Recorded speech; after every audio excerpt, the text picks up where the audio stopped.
ফেরেশতা লাগবে কেন? ফেরেশতা পৌঁছা দেবে কেন? বুঝেননি কথা?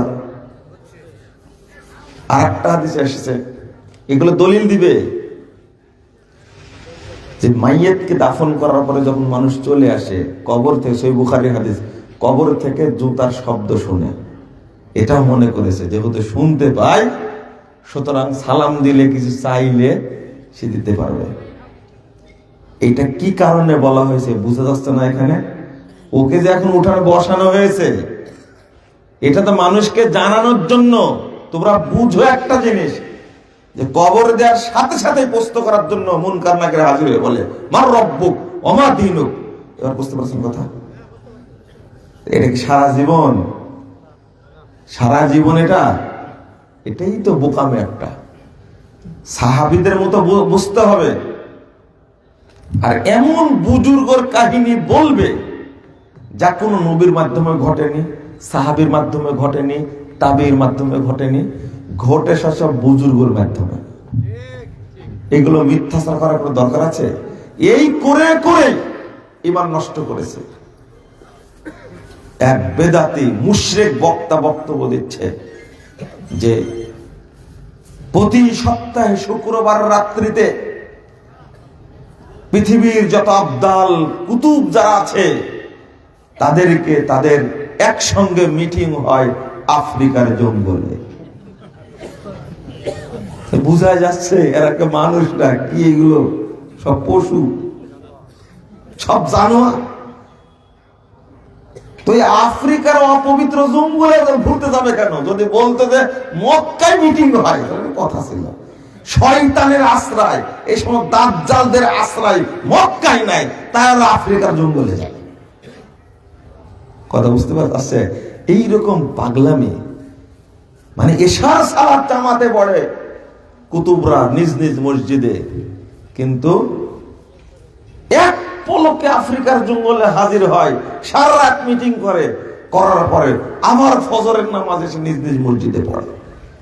আচ্ছা, এইরকম কোন ফালতু কাহিনী কোন নবীর কথা শুনেছেন আপনারা? কোন সাহাবীর শুনেছেন? তাবেঈর শুনেছেন? এই সমস্ত আবদাল না আবাল বলেন দেখি? আবাল, আবাল, আতেল, এগুলো সব আতেল। এই বক্তা যে বলল আর সবাই বলছে কি সুবহানাল্লাহ, যেগুলো বক্তার সামনে বসে আছে বক্তাও জানো। আর এগুলো কি? এগুলো তো পশুর মতো। যে পশুরা চলে গেছে কোথায়? আফ্রিকা জঙ্গলে। যদি বলতো যে মক্কায় গিয়ে তারা মিটিং করে তাহলে একটা কথা ছিল, ভালো কথাই বলে। মক্কা বললে বিপদ ছিল, কারণ এই সমস্ত দাজ্জাল মক্কায় ঢুকতে পারবে। এই জন্য তো চলে গেছে কোথায়? আফ্রিকার জঙ্গলে। কথা বলতে গিয়ে কিছু কথা চলে আসলো, আপনার বলে রেগে যাচ্ছেন, তাই না? রেগে যাওয়ারই কথা, আমি রাগার কথাই বলি। কে কোন কথা বলেছে? কাজী নজরুল বলেছেন যে আমার মসজিদের পাশে আমার কবর দিও ভাই, আজান শোনার জন্য কবর দিতে বলেছে। তার আকীদা ঠিক? তাহলে আমি বলবো তার আকীদার কথা। আমি বলবো কি? বলছি যে তার আকীদা তো ওয়াজ করার দরকার না, আমি বুঝে নিয়েছি এই আকীদা কি ভুল। অর্থাৎ কবর জীবনে চলে গেলে বারজাখী জীবনের সাথে দুনিয়াবী জীবনের কোনো সম্পর্ক থাকে না। 1010 নম্বর হাদিস, সহিহ বুখারী খুলুন। রাসূলুল্লাহ সাল্লাল্লাহু আলাইহি ওয়াসাল্লাম মৃত্যুর পরে পানি চাওয়ার জন্য সাহাবায়ে কেরাম, তার মধ্যে ওমর রাদিয়াল্লাহু আনহু সহ আসলেন জীবিত চাচা আব্বাসের কাছে। আল্লাহ রাসূলের চাচার নাম কি ছিল? আব্বাস রাদিয়াল্লাহু আনহু। তার কাছে বললেন, তাকে ওসিলা করে দোয়া করলেন, যদি মরার পরে আল্লাহ রাসূল তার সাহাবীদেরকে উপকার করতে পারতেন, তো সাহাবীরা আব্বাস রাদিয়াল্লাহু আনহুর কাছে না এসে কোথায় যেতেন? কবরের কাছে যেতেন না? কোনদিন গেছেন সাহাবীরা? কেউ গেছেন? এছাড়া আবালরা কোত্থেকে যায় আল্লাহ রাসূলের কবরের পাশে? ফাজাইলে দরুদের মধ্যে লিখছে যে আমি মক্কায় কয়েকদিন থাকলাম, কিন্তু চাখার মতো একটা কিছুই পেলাম না। পরে আল্লাহ নবীর কাছে গিয়ে বললাম, আল্লাহ নবী, আমি আজকে আপনার মেহমান, আমার কাছে কোনো খাবার নাই। তারপরে রওজা থেকে দূরে গিয়ে শুয়ে পড়লাম, দেখলাম যে আল্লাহ রাসূল আমার কাছে হাজির। এক সাইডে আবু বকর, এক সাইডে ওমর। আলী রাদিয়াল্লাহু আনহু আমাকে ডেকে বলছেন, এই তুমি ওঠো, তোমার কাছে আল্লাহর নবী তাশরীফ এনেছেন। আল্লাহ রাসূল আমাকে একখান রুটি দিলেন। তো একখান রুটি অর্ধেকটা খেলাম, আর জাগার পরে দেখছি আমার হাতে অর্ধেক আছে।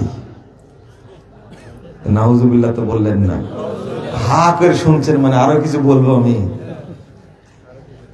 মানে এই রুটি নিয়ে পীর সাহেবকে দিবে, পীর তার খলিফাকে দিবে, এখন দিতে আছে, এগুলো বলবো মনে করেছেন?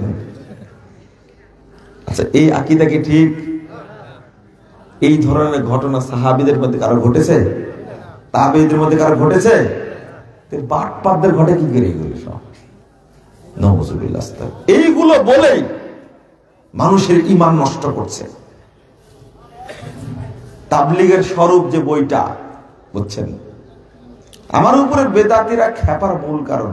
সবাই ক্ষিপ্ত, আর আমি দোয়া করি আল্লাহর কাছে, বলি, আল্লাহ তুমি এদেশের সমস্ত মানুষকে তুমি সিরাতে মুস্তাকিম দেখাও।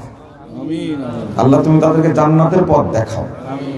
আল্লাহ এই সমস্ত বেদাতি বক্তা, মোল্লা, খতিব, ইমাম, আল্লাহ তুমি তাদেরকে হেদায়েত দান করো। তারা গালিগালাজ করুক, আমার আপত্তি নাই। আমি উল্টা দোয়া করি, তোমার হেদায়েতের ব্যাপ্তি ছোট না, অনেক বড়। তুমি চাইলে এক সেকেন্ডে, এক মুহূর্তে সমস্ত মানুষকে হেদায়েত দিতে পারো। তুমি তোমার হেদায়েতের আলো দিয়ে তাদেরকে সংশোধন করার তৌফিক দান করো। আমিন রব্বুল আলামিন। আমি তো চাচ্ছি তাদের জন্য জান্নাত, আর আমাকে তারা গালিগালাজ করছে। তাবলীগের মুরব্বীরা যে পরিশ্রম করা করে, আল্লাহু আকবার, পরিশ্রমটা হোক সহি আকীদার উপরে, সহি আমলের উপরে। আমার কোনো আপত্তি থাকবে? কোনো আপত্তি থাকবে না। আপনি সংশোধন করে নেন, আপনি তাবলীগ করুন, আমার কোনো আপত্তি নাই, কিন্তু সহিটা করুন।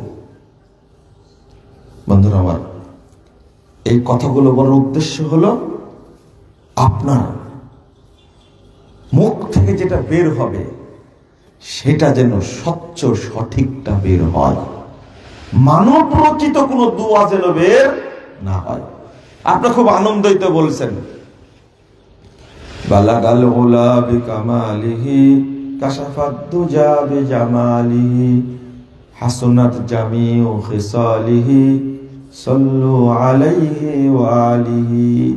কি সুন্দর করে বলছেন, সুবহানাল্লাহ, আলহামদুলিল্লাহ, তারপরে এই দেখেন সুরটা ভালোই মারতেছে, ইনি ভালো পারবেন। আবার সুরটা দেন তো দেখে, আমি তো পাচ্ছি না, বুঝতে তো পারছেন। বলেন সুবহানাল্লাহ, আলহামদুলিল্লাহ, লা ইলাহা ইল্লাল্লাহ।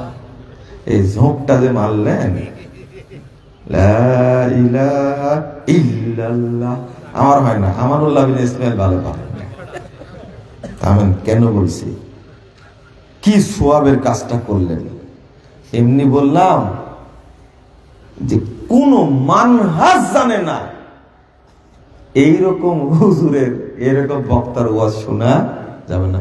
এই কথা তিনটা যে বললাম, খারাপ বললাম না, ভালো বললাম? কত সুন্দর কথা না, সুবহানাল্লাহ।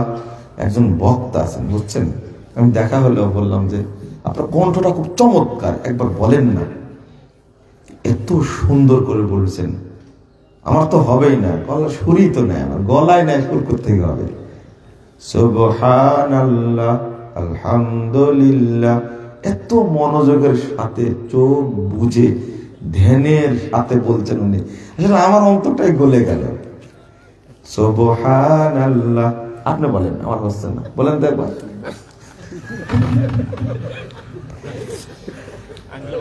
আমি একটা কথা বলবো, বলেন না একটু।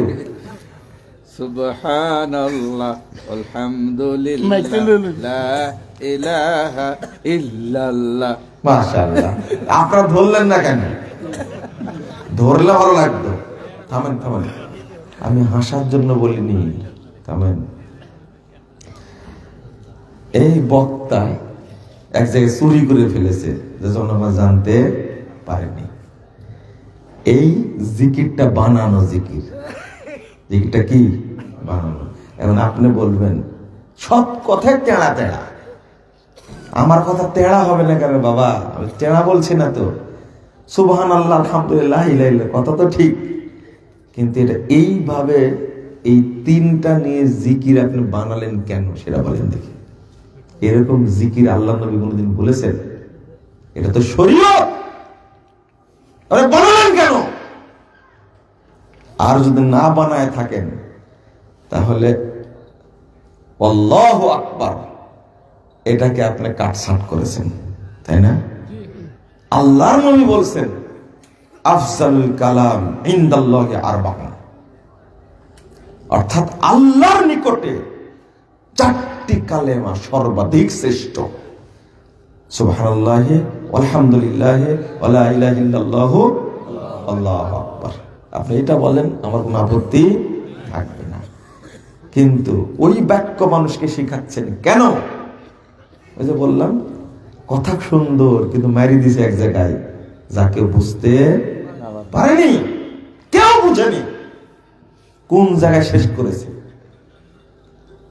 আমি একটা বক্তব্য দেব আপনাদের কাছে, যে মানে সহি সুরতে এই যে জাল বক্তব্য পেশ করা, সূক্ষ্ম সূক্ষ্ম জালিয়াতি কি সেগুলো বুঝবেন না। এক বক্তা ওয়াজ করছে হলো খুব সুন্দর করে হাসবি রব্বি জাল্লাল্লাহ, তারপরে মা ফি কলবি গায়রুল্লাহ লা ইলাহা ইল্লাল্লাহ।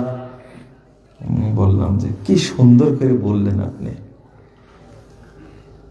আমার এক উস্তাদকে বললাম যে গানটা যে গেয়ে গেল, আপনি কিছু বললেন না, খুব সুন্দর গান বলেছে, ইমানের দীপ্তি বিচ্ছরিত হচ্ছে।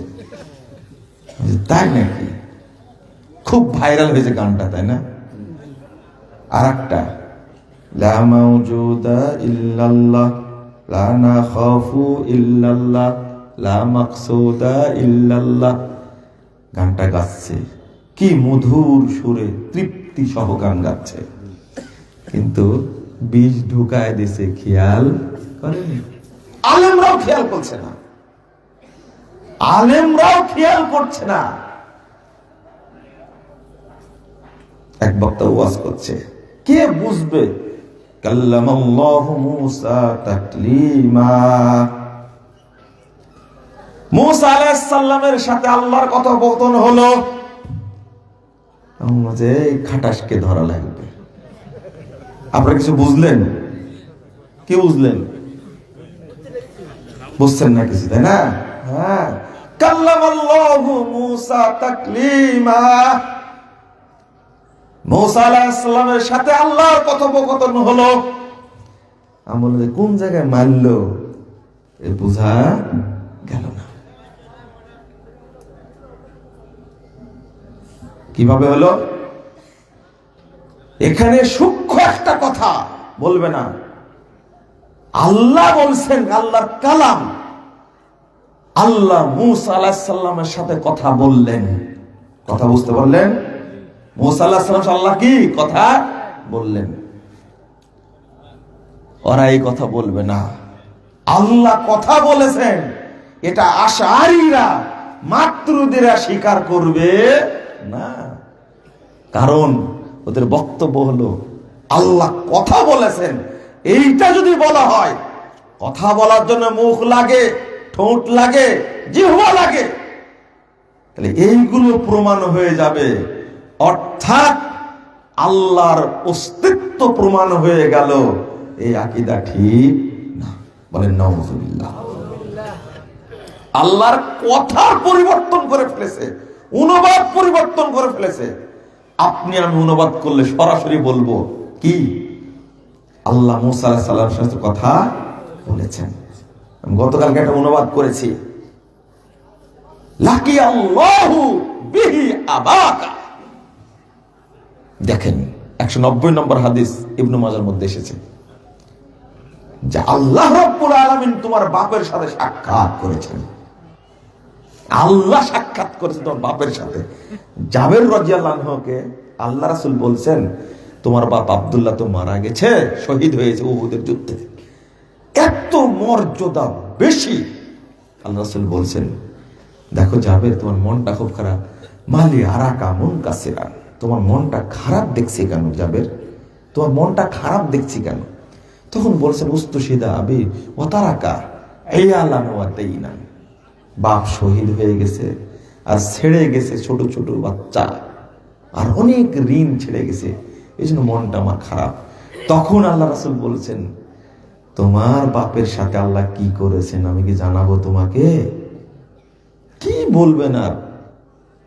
তখন বলছেন তোমার বাপের সাথে আল্লাহ সাক্ষাৎ করেছেন। মা কাল্লামাল্লাহু আহাদান ইল্লা মিন ওয়ারাই হিজাব ওয়া কাল্লামাল্লাহু আবাকা কিফাআন। এই যাবত পর্যন্ত, এই যাবত আল্লাহ যতজনের সাথে কথা বলেছেন সবগুলোই বলেছেন পর্দার আড়াল থেকে, আর তোমার বাপের সাথে আল্লাহ কথা বলেছেন সরাসরি। তা আমরা অনুবাদ করবে কি এইভাবে, তাই না? আর আশারীরা অনুবাদ করবে আল্লাহর সাথে সাক্ষাৎ হয়েছে, আল্লাহর সাথে কথোপকথন হয়েছে, আল্লাহ কথা বলেছেন, এই কথা বলতে রাজি না। এগুলো বললে আপনারা বুঝবেন না। শুধু এতটুকু বললাম যে কথার মধ্যে সূক্ষ্ম শিরিক, কথার মধ্যে সূক্ষ্ম বেদাত, কথার মধ্যে সূক্ষ্ম কুফর, কথার মধ্যে সূক্ষ্ম মারপ্যাঁচ দিয়ে আপনার ইবাদত, আপনার আকীদা, আপনার আমল, আপনার তাওহীদ, আপনার ঈমান সবগুলোর বাজার 12টা বাজিয়েছে। এই জন্য শিখতে হবে, জানতে হবে, বুঝার চেষ্টা করতে হবে। শুধু বেদাতীদের পিছনে ছুটলে চলবে না। এই জন্য নিষেধ করি আপনাদেরকে, দয়া করে আপনারা কোন বেদাতি আলেমের যাদের মানহাজ ভালো না তাদের বক্তব্য আপনারা শুনবেন না। প্রত্যেকটা আয়াতের অপব্যাখ্যা করে, প্রত্যেকটা হাদিসের অপব্যাখ্যা করে, কোরআন পড়ে ধোঁকা দেয়, হাদিস পড়ে ধোঁকা দেয়। তার ধোঁকা আপনি বুঝতে পারবেন? বুঝতে পারবেন না তো শুনবেন কেন? আলেমরা ধোঁকা খাচ্ছে। আমি যখন বললাম যে আপনি কেমনে বলতে দিলেন মাফি কলবি গায়রুল্লাহ লা মাকসুদা ইল্লাল্লাহ লা মাহবুবা ইল্লাল্লাহ লা মাওজুদা ইল্লাল্লাহ, আপনি বলতে দিলেন কেন? লা ইলাহা ইল্লাল্লাহর মূল যেটা অনুবাদ এটাই বলে না। মূল অনুবাদ হলো লা মাহবুদা বিহাক্কিন ইল্লাল্লাহ, এটাই বলেনি। বাকিগুলো সব বলছে, আসলটা বলেনি। লা ইলাহা ইল্লাল্লাহর মাধ্যমে মানুষ, একজন মানুষ তাওহীদপন্থী হয়, আর এখানে লা ইলাহা ইল্লাল্লাহর অনুবাদ করতে গিয়ে তাওহীদের গোষ্ঠী নষ্ট করে দিয়েছে। একজন আলেমই বুঝছেন, আপনি বুঝবেন কি করে? ও মদিনার বুলবুলি তোমার নামের চালান কি বলেছেন আপনি? তোমার নামে ফুল তুলে মানে কি বুঝেছেন আপনি?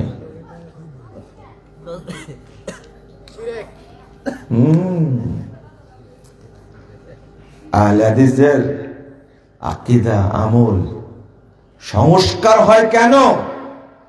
দুঃখের সাথে বলছি, হৃদয় মাঝে কি বলেন মালয় গাথে ছন্দে আর গানে, কি সুন্দর কণ্ঠ। যে ছেলেটা মারা গেল মাহফুজ, কণ্ঠ আল্লাহ দিয়েছিল তাকে।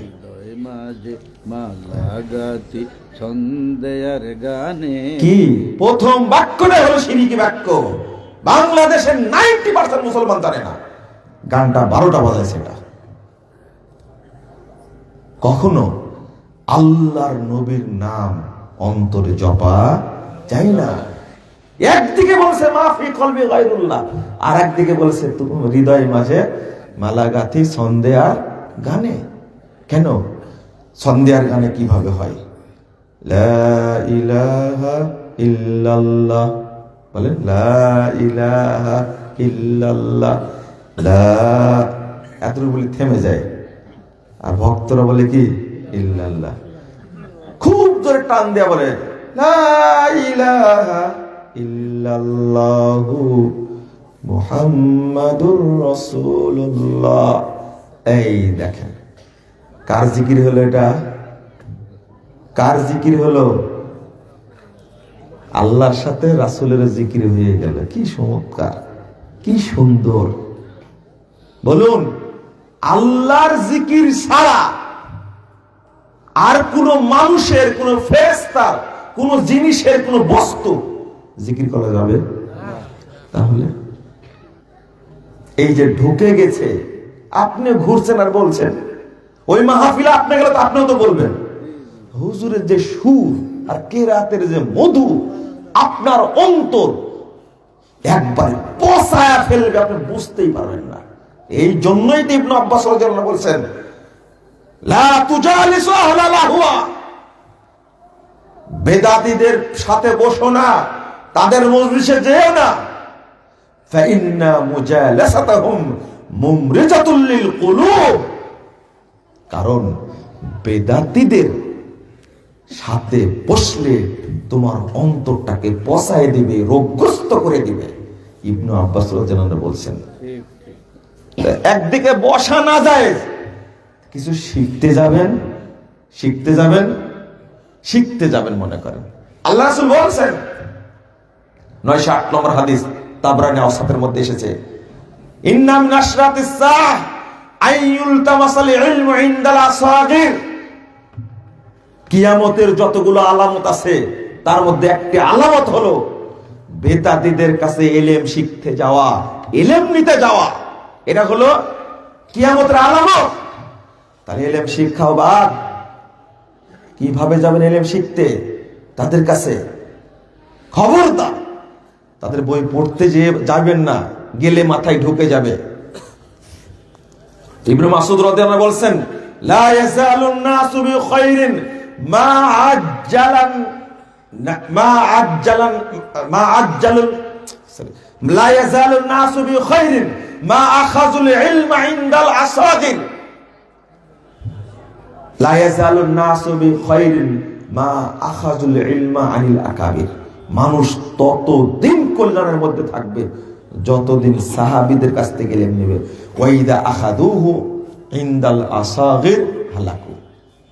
যখনই মানুষরা, লোকেরা বেদাতীদের কাছ থেকে ইলম নিতে যাবে তখনই ধ্বংস হয়ে যাবে। কি বুঝলেন আপনি? ওই হাদিসটা লা ইয়াজালুন নাসু বিখাইরিন মা আজ্জালুল ফিতরা, এটা সহিহ হাদিস আছে, মুসাব্বা লেগে গেছে আমার মধ্যে। যতদিন মানুষ কল্যাণের মধ্যে থাকবে, আল্লাহ রাসূল বলছেন, যতদিন মানুষ দ্রুত ইফতার করবে। রমজান শুনেন না হাদিসটা? এখানে ইবনে মাসউদ রাদিয়াল্লাহু আনহু বলছেন, লা ইয়াজালুন নাসু বিখাইরিন মা আখাযুল ইলমা আনিল আকাবির। যতদিন মানুষ সাহাবীদের থেকে ইলম নেবে। ইবনে মাসউদ বলছেন, তিনি সিনিয়র সাহাবী না জুনিয়র সাহাবী? সিনিয়র।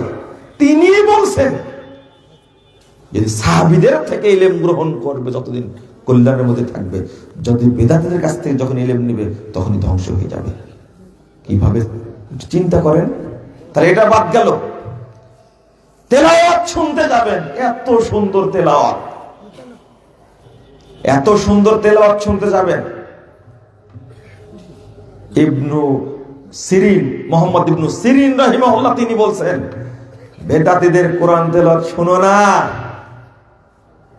বেদাতীদের কোরআন তেলাওয়াত শোনা যাবে না, কারণ বেদাতীদের প্রতি তোমার মহব্বত বেড়ে যাবে।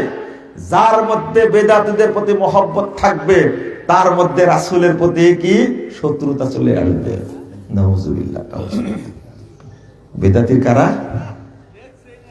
আহমদ ইবনে সিনান বলছেন, লাইসা ফিদ দুনিয়া মুবতাদিউন ইল্লা ওয়া হুয়া ইউবগিযু আহলাল হাদিস। পৃথিবীতে যত বেদাতি আছে প্রত্যেকে সবাই আহলে হাদিসদের গালি দেয়। দিচ্ছে না এখন আহলে হাদিসদেরকে গালি?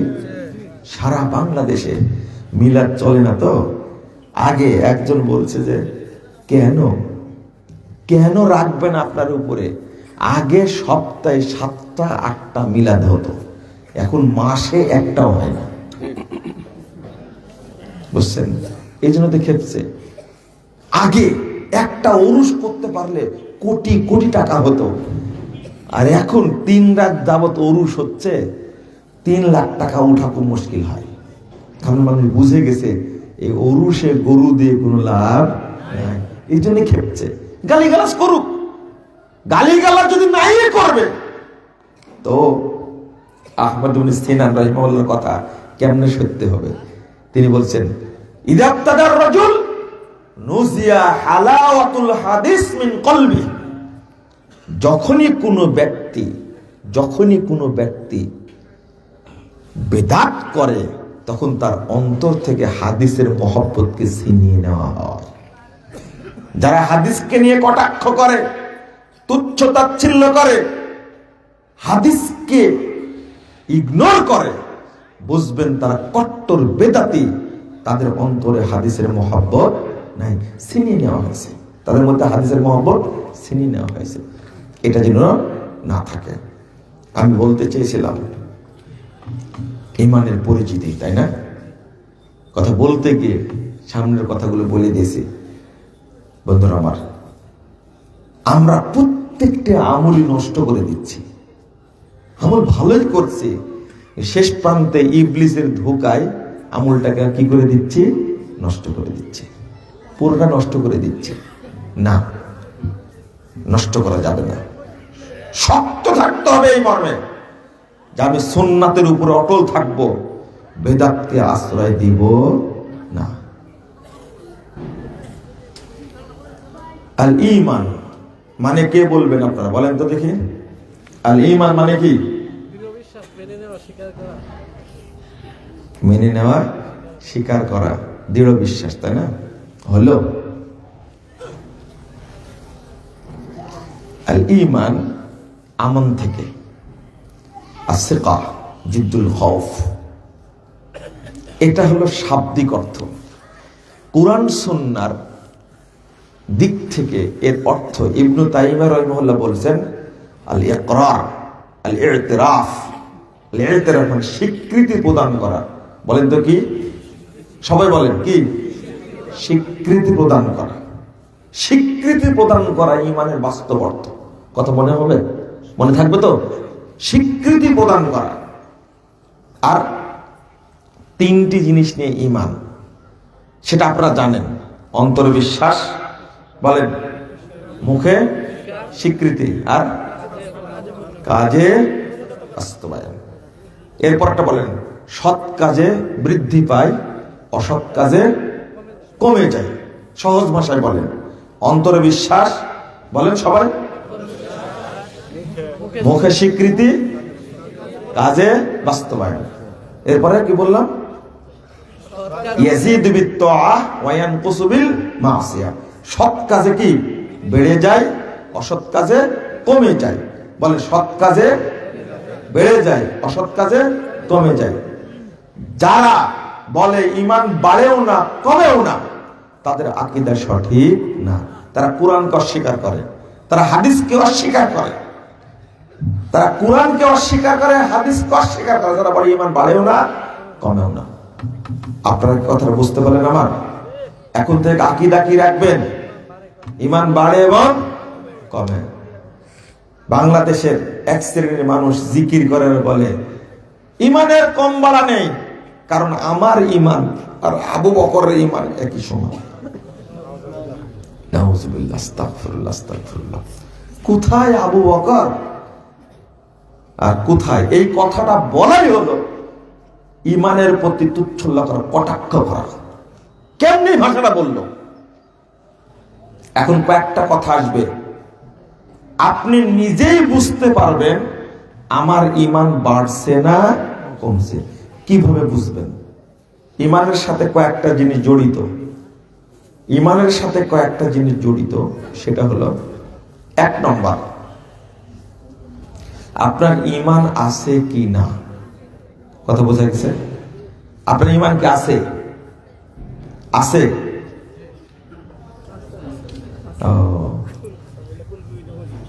দেখেন, ইমান আছে কিনা এইটা জিজ্ঞেস করলাম, তাই উত্তর দিতে ওযু নাই কার কার? হাত তুলেন তো দেখি। ওযু নাই কার কার? খুব তাড়াতাড়ি হাত তুললেন, তাই না? ওযু আছে কার কার? হাত তুলেন তো দেখি। দেখ কত তাড়াতাড়ি হাত তুলছে। একটা জিনিস বোঝানোর জন্য বলছি, ইমান আছে কিনা জিজ্ঞেস করলাম, তাড়াতাড়ি উত্তর দিলেন না কেন? ও ডরাইতেছেন, ডরাইতেছি। একটা জিনিস বোঝানোর জন্য বললাম, এটা আপনারা খারাপ মনে করেন না। সেটা হলো, আপনাদের কাছে বোঝা গেল ওযুই জরুরি, তাই না? তাই তো তাড়াতাড়ি বলতে পারলেন। ওযু নাই কার কার? হাত তুলে দিলেন তাড়াতাড়ি। ওযু আছে কার কার? হাত তুলেন তাড়াতাড়ি। ইমান আছে কার? হাত তুলতে পারলেন না। তাহলে ওযু জরুরি না ইমান জরুরি? হ্যাঁ, আপনার কথার সাথে কাজের মিল হলো, আপনার দাবির সাথে কাজের মিল হলো। তাহলে মুখের সাথে অন্তরের মিল না থাকলে ওটাকে, ওর নাম কি? মিস্টার।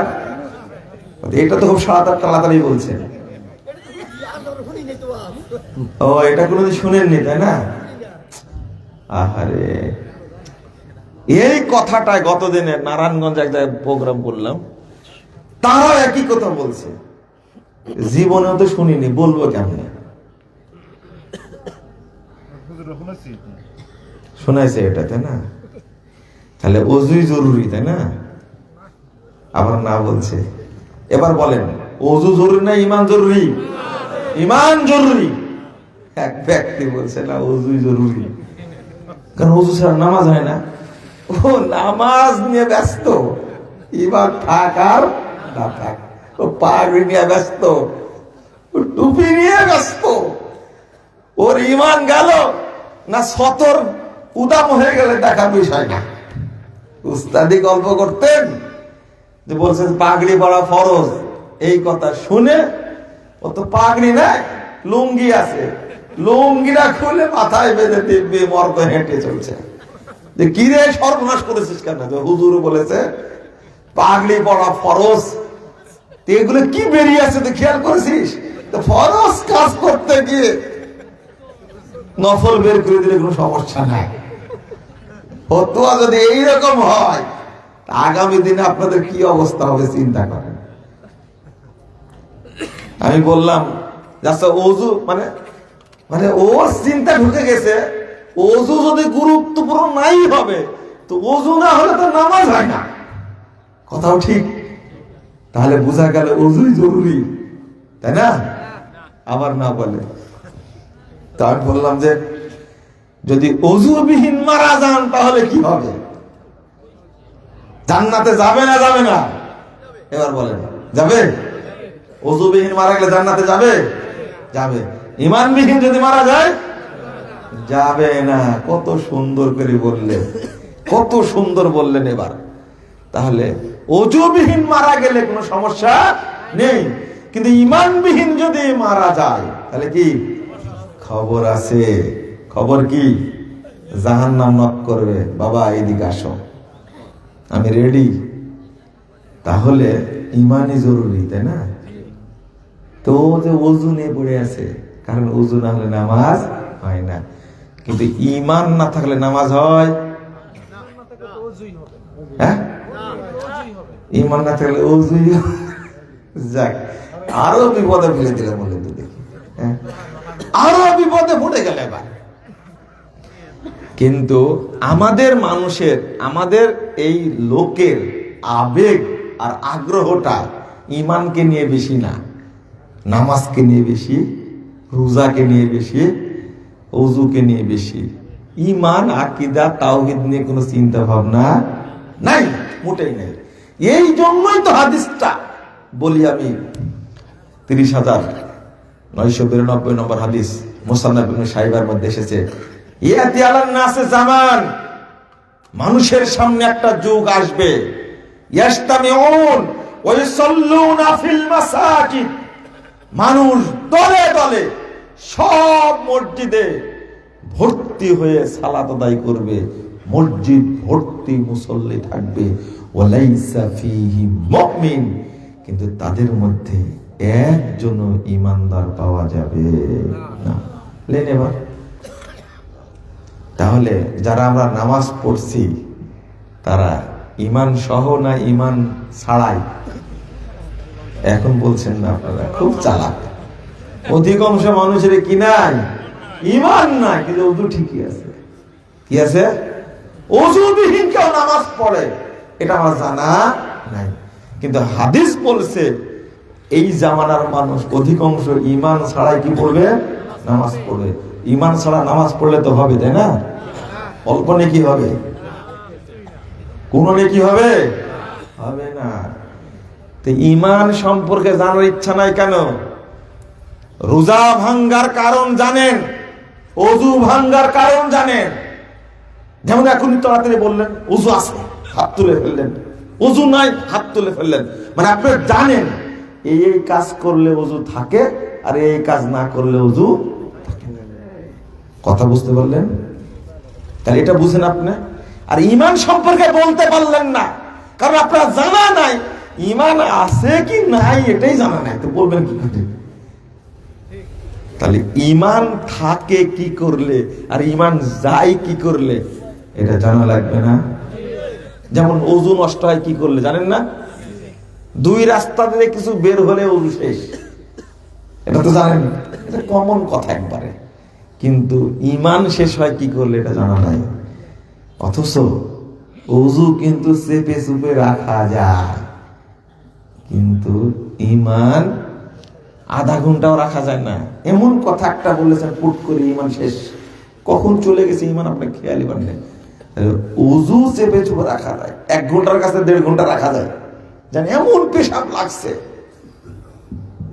নামাজটা পড়ে আর 15 মিনিট পরে জোহরের সালাত হবে, একটু নামাজটা পড়েই তারপরে বাথরুমে যাব, চেপে চুপে রাখা যায় না? ঈমান কি রাখা যায়? এই জন্য ঈমান নবায়ন করতে হয়, এটা একটা গুরুত্বপূর্ণ কথা। প্রতিদিন নবায়ন করবেন, সাহাবীরা করতেন। আসো আসো আসো, নওমিনু সাআ, একটু টাইম আমরা ঈমান আনি। আচ্ছা ঈমান থাক চাই না থাক এটা নিয়ে আলোচনা তো। আমার ঈমান আনি এখন সমস্যা? ভালো তো, তাই না? আগে ছিল না, ছিল না, যাক এখন তো আনতে পারবো। এটাই হলো আলোচনার একটা ফজিলত। যারা আসেনি বা যারা এসে চলে গেল তার লাভ হলো লস হইল? আল্লাহ বলছেন রব্বানা ইন্নানা সামি'না মুনাদিয়ান ইউনাদি আন আমিনু বিরাব্বিকুম। আল্লাহ একজন আহ্বানকারীকে বলতে শুনলাম, আন আমিনু বিরাব্বিকুম, তোমরা তোমাদের রবের উপরে ঈমান আনো। ফাআমান্না, বলেন ফাআমান্না, বলেন তো আমানতু বিল্লাহ রব্বি আল্লাহ রব্বি আল্লাহ রব্বুনাল্লাহ। আগে ঈমান না থাকলে এখন আছে, আছে না? বললেন আলহামদুলিল্লাহ, এখন তো আছে। আমরা নবায়ন করেছি, সোজা কথা নবায়ন করলাম না, এটাই নবায়ন করতে হবে। ঈমানের কথা প্রতিদিন ভাববেন, ঈমান গেল না নাই, আছে না নাই, আছে না নাই, নবায়ন করে ফেলবেন। লা ইলাহা ইল্লাল্লাহ আমানতু বিল্লাহ রব্বি আল্লাহ রাসূলু বিল্লাহি রাব্বা ওয়া বিল ইসলামি দীনা ওয়া মুহাম্মাদিন নাবিয়্যা। বলতে পারবেন না এটা? যখনই মনে হবে আপনার ঈমান মুমিনটা দুর্বল হয়ে গেছে, রাদিতু বিল্লাহি রাব্বা ওয়া বিল ইসলামি দীনা ওয়া মুহাম্মাদিন নাবিয়্যা, আলহামদুলিল্লাহ বলে দিলেন। আল্লাহ রাসূল বলেছেন ওয়াজাবাত লাহুল জান্নাহ, এই তিনটা কথা বললে তার জন্য জান্নাত ওয়াজিব হয়ে যাবে। সুবহানাল্লাহ বলে ফেললেন, আলহামদুলিল্লাহ। আগে না থাকলেও এখন কি? এই জন্য সর্বশেষ মৃত্যুর সময় যে ব্যক্তি ঈমান নবায়ন করবে, লা ইলাহা ইল্লাল্লাহ বলে, সে জান্নাতে যাবে। আগে যাই করুক না কেন জান্নাতে যাবে। এজন্য শেখ আলবানী রাহিমাহুল্লাহ বলছেন, ভালো মৃত্যু নিজের শেষ জীবনের শেষের মানে উত্তম নিদর্শন হলো যে ব্যক্তি লা ইলাহা ইল্লাল্লাহ বলেই মারা গেল, বুঝতে হবে তার উত্তম মৃত্যু হয়েছে। বলুন আলহামদুলিল্লাহ। আল্লাহ তুমি আমাদেরকে মৃত্যুর সময় কালেমা নসিব করে দিও, আমিন ইয়া রাব্বাল আলামিন। তাহলে ঈমান নবায়ন করলাম, এবার বুঝতে হবে আপনার ঈমানের পাওয়ার কতটুকু। বুঝেননি কথা? পাওয়ার কতটুকু? কোন ব্যক্তি ঈমান আনার সাথে সাথে তার পাওয়ার এত বেড়ে গেছে, অল্প আমল করে বেশি নেকি পেয়ে গেছে। আল্লাহ রাসূল বলছেন 2800 না, সহিহ বুখারীর হাদিস, ভুলে যাচ্ছি, 2128 নম্বর হাদিস।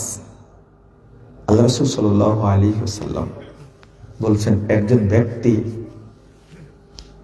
উহুদ যুদ্ধের সময় আল্লাহ রাসূল বলে দিলেন, ইন্নী ওয়াজাদতু রায়হাতাল জান্নাহ মিন ওয়ারাই উহুদ, আমি উহুদ পাহাড়ের পাশ থেকে জান্নাতের সুগন্ধি পাচ্ছি।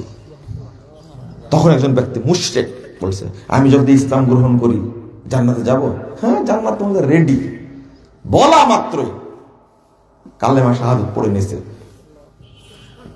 হাতে কিছু খেজুর ছিল ফেলে দিলেন, মুখে চিবাচ্ছিলেন ওইটাও বের করে ফেলে দিলেন। যুদ্ধে অংশগ্রহণ করেছেন, শাহাদাত নসিব হয়েছে, জান্নাতে চলে গেছে। আল্লাহ রাসূল বলছে, আমিলা কলিলা ওয়া উজিরা কাসীরা, আমল করেছে অল্প একটু, নেকি পেয়েছে অনেক বেশি। তাহলে ঈমান তার আনার সাথে সাথে এত বৃদ্ধি পেয়েছে, এত বৃদ্ধি পেয়েছে, অল্প আমল করার কারণে বেশি নেকি পেয়েছে। এই জন্য ঈমান যদি শক্তিশালী থাকে, অল্প আমল করলেও বেশি নেকি আল্লাহ দান করে। রুব্বা আমালিন কাসীরিন তুকাসসিরুহুল তুসাগগিরুহুন নিয়্যা ওয়া রুব্বা আমালিন কলিলিন তুকাসসিরুহুন নিয়্যা।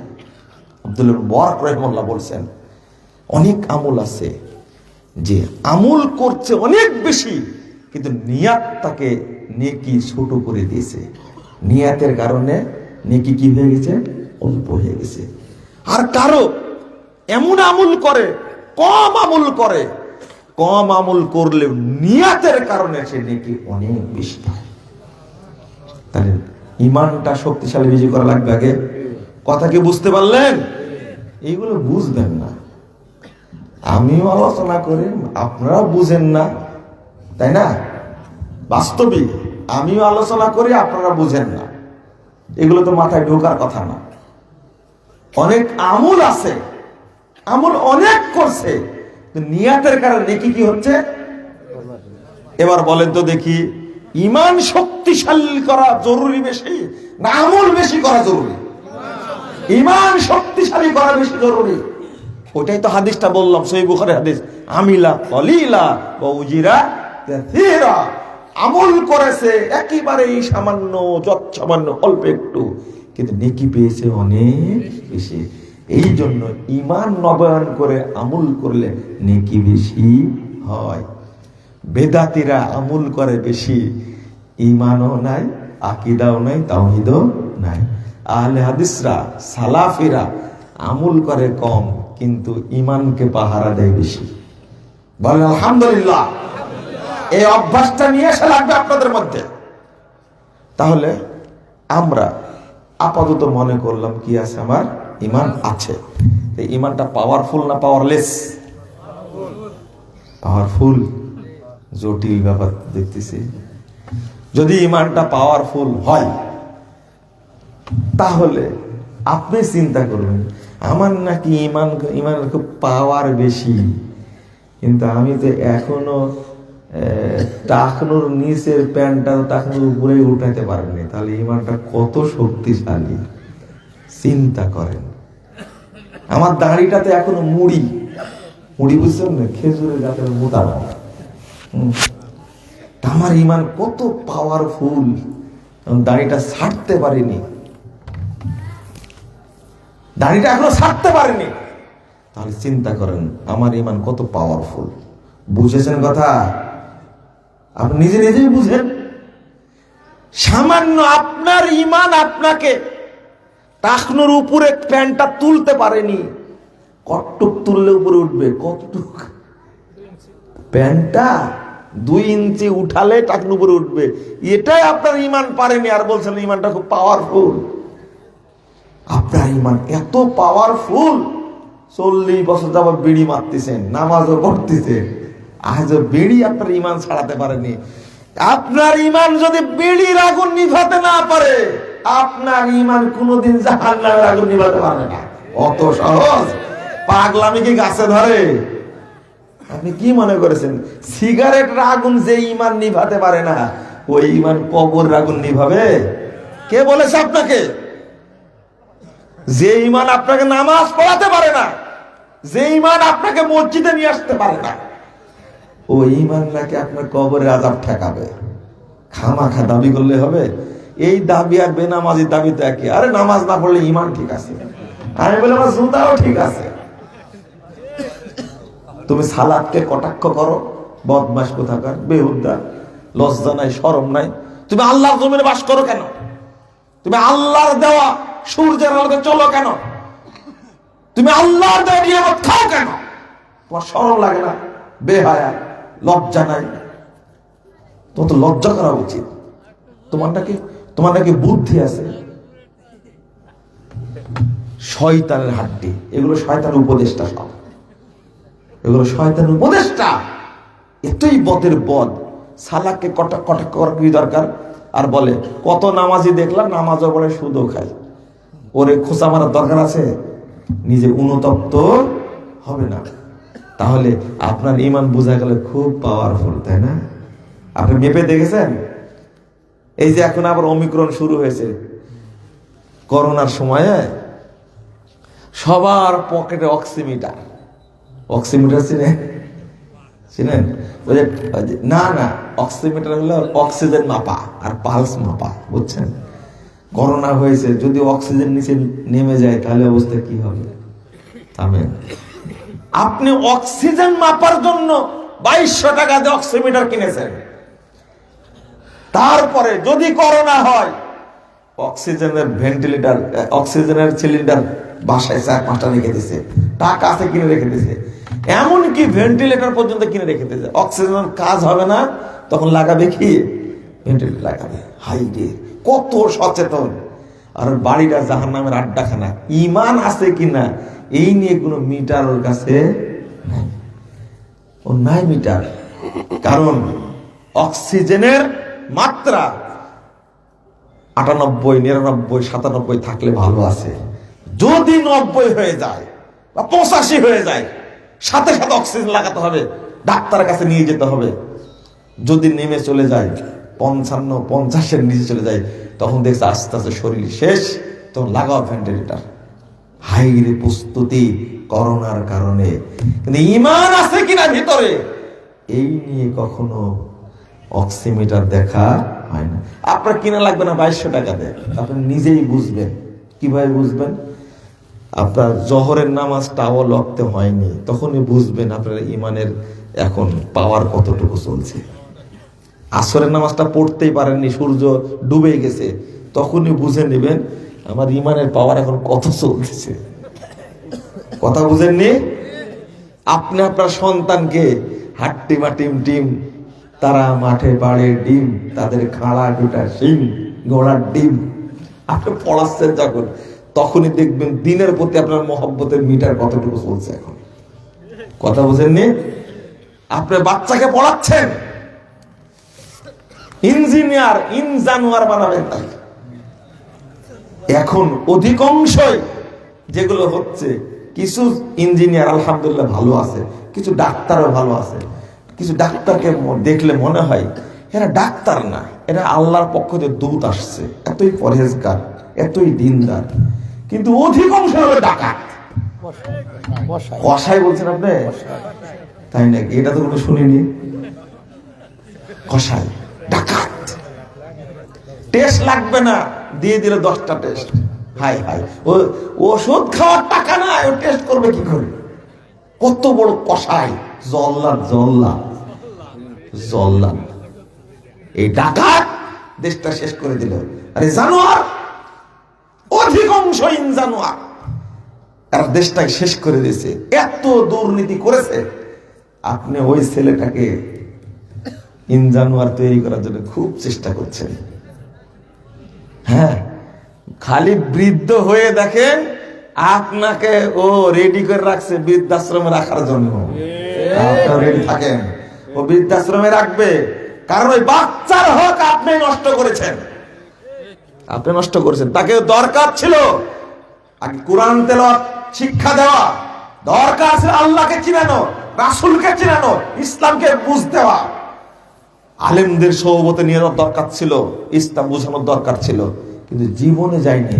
বরং এমন ভাবে মানুষ করেছে, দাড়ি দেখলে, টুপি দেখলে, নামাজি দেখলেই ও মনে করে এই যে এমপি, এই সন্ত্রাসী। এমন মানুষ করেছে। তুমি চুলকানি উঠে দেখছে। তওবা তওবা। এই নাস্তিকে, ইসলাম বিরোধীতে দেশটা ভর্তি হয়ে গেছে। একজন আমার সাথে খুব তর্ক লাগছে, লাগার পরে বলছে যে আগে বোঝার চেষ্টা করেন, আপনি বুড়া হয়েছেন তো কি হয়েছে, বুঝটা অনেক দূরে আছে। এক কথাই মারছি। আমি বললাম যে শেখ সাহেবকে নিয়ে বাংলাদেশের স্থপতি নিয়ে খুব গর্ব করছেন, ভালো কথা, কিন্তু আপনার এই চুট্টা মানসিকতা কেন? তখন হচ্ছে আমি শেখ সাহেবের আদর্শে বিশ্বাসী। আপনার ছেলের নাম কি? ডলার। ডলার, তাই না? ছোটটার নাম কি? রাসেল। আর তার ছোটটার নাম কি? তার ছোটটার নাম হলো আপনার সুমন। আমি বললাম যে বাহ, নামগুলো তো ভালোই রাখছেন। আপনার নেতা কি নাম রাখছে? নামগুলো কি? আমাদের দেশের প্রধানমন্ত্রীর নামটা কি? হাসিনা, তাই না? কি নামটা এটা বলেন তো দেখি। এটা কি খ্রিস্টানি নাম, না ইহুদি নাম, না এই যে কি বলবো যে আপনার আর একটা কি কমিউনিস্টের নাম, এটা বলেন তো দেখি। তো হাসিনা নামটা তো ইসলামের নাম মনে হয়, তো মনে হয় বলছেন। আপনাকে এখন কি জবাবটা দেব? রাইহানা কি নাম বলেন তো দেখি। শেখ রেহানা না, আসলে রেহানা শব্দ রাইহানা শব্দটা বহু নাম বিকৃত করে দিছে। তার বলেছে আপনার ছিলাম ডলার রাখলেন কেন, সুমন রাখলেন কেন? ও রিপন, রিপন রাসেল না রিপন। একটা হলো ডলার, একটা হলো রিপন, আর একটা কি সুমন। আপনারা কি শেখ সাহেবের আদর্শে বিশ্বাসী? নামগুলো কি রাখছেন? মেয়ের নাম আর শুনবো না। মেয়ের নামগুলো সব হিন্দু নাম হয়ে গেছে ভাই। কার আদর্শে বিশ্বাসী আপনি? আপনার এই দাবি করাটা, বুড়া হয়ে গেছেন দাবি করাটাই এটা একটা পাগলামি। একটা ভালো হন, ভালো হন। আমাদের সাথে এগুলো করতে, ছাগলামি করতে আসেন কেন আপনারা? আপনাকে খোঁচাচ্ছিলাম না, আপনি খোঁচালেন আমাকে, সহ্য করেন না। বলছে এত বড় পাঞ্জাবি কাপড় কি দরকার বলেন তো দেখি। ছোট করবেন, গা ঢাকলেই তো হলো। ও চুলকানি শুরু হয়েছে পাঞ্জাবি। কত বড় বদের বদ, চিন্তা করেছেন আপনি? কত বড় বদের বদ। তা বলে ইসলামিক ফাউন্ডেশন পাঞ্জাবের কথা বলেন না? ইসলামিক ফাউন্ডেশন প্রতিষ্ঠাতা কে বলেন? আমরা বাবা না? এক ধমক দিয়েছে। তারপরে পাঞ্জাবিকে নিন্দা করলেন কেন? আপনার বেয়াদব কি আছে? আপনার মুখে একটা বলেন, অন্তরের একটা, কাজে আর একটা পরিণত করেন, ভালো হয়ে যান। এখন কি উত্তর দিবে? ওর কোনো ইলম কালাম কিছু আছে? হ্যাঁ, কিচ্ছু নাই ওর কাছে, এমনি দাবি করছে। আল্লাহকে হিদায়াত দান করুন। বাস্তবতার সাথে কোনো মিল নাই। চিন্তা করে ভেবে কথা বলবে, এই দিকটা নেই তার মধ্যে। 3 নম্বরে আসুন, ইমানের স্বাদ পেয়েছেন কখনো? ইমানের স্বাদ পেয়েছেন? পাননি। যার ইমান যত পাওয়ারফুল, ওই ব্যক্তি ইমানের স্বাদ তত বেশি পায়। শেষ কথা বলবো, এটা বিশ্লেষণ আর করবো না, বক্তব্য শুনে নিন। ইমান বৃদ্ধির কারণ কি কি? ইমান বৃদ্ধি হয় কি করলে? ইমান থাকতে হবে আপনার প্রতিরোধ ক্ষমতা সম্পন্ন, যার বডিতে অ্যান্টিবডি যত বেশি, করোনা তাকে কিছু করতে পারেনি। মুমিন ব্যক্তির মধ্যে ইমানের তেজ এমন থাকা লাগবে, যতই পাপ আসুক না কেন ও দুর্বল হবে না। এর এখনকার সাথে তুলনা করেন, বাচ্চা ছেলে দৌড়ে বেড়াচ্ছে, ওর করোনা হয়েছে, ওর জ্বরও নাই, কাশিও নাই, সর্দিও নাই, রুচিতে কোনো সমস্যা নাই, খাচ্ছে, দৌড়াচ্ছে, লেপ লাইপ করছে, কোনো সমস্যা নাই। অথচ টেস্ট করে কি আসছে? পজিটিভ। আপনার ডানে পাপ থাক, বামে পাপ থাক, পিছনে থাক, সামনে থাক, আপনার ভিতরে অ্যান্টিবডি অর্থাৎ ইমান, এমন ইমান আছে প্রতিরোধ ক্ষমতা সম্পন্ন, কোনো পাপকে আপনার ইমান তোয়াক্কা করে না। যদি এমনটা ইমান হয়, যতই পাপ আপনাকে আক্রমণ করুক কিছু করতে পারবে না। কিন্তু ওই বুড়ার মতো যদি হয়, অ্যান্টিবডি শূন্য যদি হয়, করোনা ধরবে, সর্দি কাশি, ওর অক্সিজেন পালসের গুষ্টি নামাই দিবে একবার, শেষে বলবে যা কবরে চলে যা। কথা বুঝতে পারছেন? ইমান যদি প্রতিরোধ ক্ষমতা সম্পন্ন হয়, তাহলে শয়তান আপনাকে কিছু করতে পারবে না। যেমন উমর রাদিয়াল্লাহু আনহু ইমান কেমন ছিল, হায় হায়, শয়তান কাছে আসতে পারবে না। পেরেছিল? শয়তান কাছে আসতে পেরেছিল না। শয়তান কোন দিক দিয়ে দৌড়ে দৌড়ে পালায় উমরকে দেখলে। আল্লাহ রাসূল নিজেই বলছেন, ওমর শুধু কি মহিলারা পালায়, শয়তান যদি দেখতে পায় তুমি এই রাস্তায় আসছো, শয়তান রাস্তা ছেড়ে দাও, ও বলে যে আমি অন্য রাস্তায় যাই, আসছে ওমর। তাহলে ইমানের প্রতিরোধ ক্ষমতা কেমন ছিল দেখছেন? অথচ শয়তান কি? আল্লাহ ইন্না শাইতানা ইয়াজরি মাজ্জাদ দাম, শয়তান মানুষের শিরায় শিরায়, রক্তের নালীতে নালীতে ঘুরতে পারে। নালীতে তো দূরের কথা, ওমরের চেহারা দেখলে শয়তান দূরে চলে যেত। কি ইমান ছিল! ওই ইমান থাকলে আর শয়তান আপনাকে দুর্বল করতে পারবে না। যেমন এখন যা ঘুমাবেন, আপনি এখন যা ঘুমাবেন, নিঃসন্দেহে 8টার দিকে উঠবেন, তাই না? জালসাও শেষ, নামাজও শেষ, শয়তান জিন্নাবাদ, ইমান শেষ। ইমান যেন হয় প্রতিরোধ ক্ষমতা সম্পন্ন, ঠিক আছে? বাড়াবেন কি করে? বেশি বলবো না, ফরজিয়াত যেগুলো আদায় করবেন ঠিক মতো, ফরজিয়াত যেগুলো, ফরজ যেগুলো আদায় করবেন ঠিক মতো। নফলের মধ্যে যেটা, কোরআন বেশি তেলাওয়াত করবেন, বেশি কি কোরআন তেলাওয়াত করবেন, তাহাজ্জুদ পড়বেন, নফল সালাত আদায় করবেন, নফল সিয়াম মনে থাকবে, নফল সিয়াম সোমবার বৃহস্পতিবার সিয়াম রাখার চেষ্টা করবেন। না পারলে মাসে 3টা সিয়াম পালন করবেন, তাহাজ্জুদ পড়ার চেষ্টা করবেন, বেশি বেশি আস্তাগফিরুল্লাহ পড়বেন, বেশি বেশি মিসকিনকে খেতে দেবেন। ঈমান বাড়বে বাড়বে, ইনশাআল্লাহ বাড়বে। আমরা একটা বই প্রিন্ট করি, সালেহ আল মুনাজ্জিদের একটা বই প্রিন্ট করেছি, আমাদের ছাত্র অনুবাদ করেছে, সম্পাদনা করেছে আমি। বইটার নাম হলো দুর্বল ইমানের লক্ষণ ও প্রতিকার। দুর্বল ইমান কি কি থাকলে আপনার ইমান দুর্বল মনে করবেন, আর একটা হলো ইমান সবল করবেন কি করে। কথা বুঝতে পারলেন? মনে থাকবে? আর বললাম না আপনাদেরকে, আল্লাহ রাব্বুল আলামিন যেন আমাদের কবুল করেন, আমিন। দোয়া পড়ে উঠবেন, এখনই শেষ করব, বিরক্ত করব না আমি।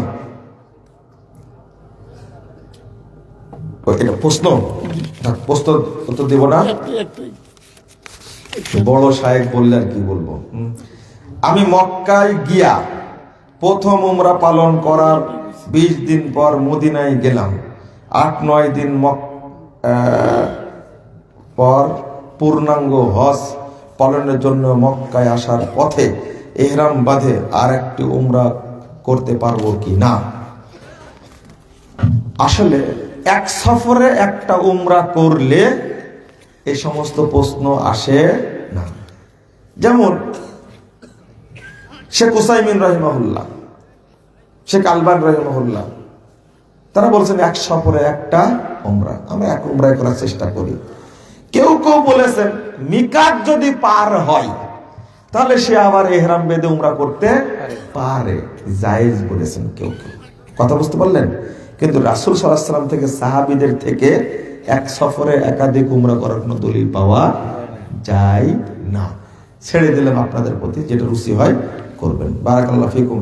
ও একটা নতুন বই বের হয়েছে, আপনার বইটা খুব গুরুত্বপূর্ণ, আপনারা নেওয়ার চেষ্টা করবেন, পড়ে আনন্দ পাবেন ইনশাআল্লাহ। আমলে সলে একটা বই, আমলে সলে, আপনার সংগ্রহ মঞ্চেই পাওয়া যাবে ইনশাআল্লাহ।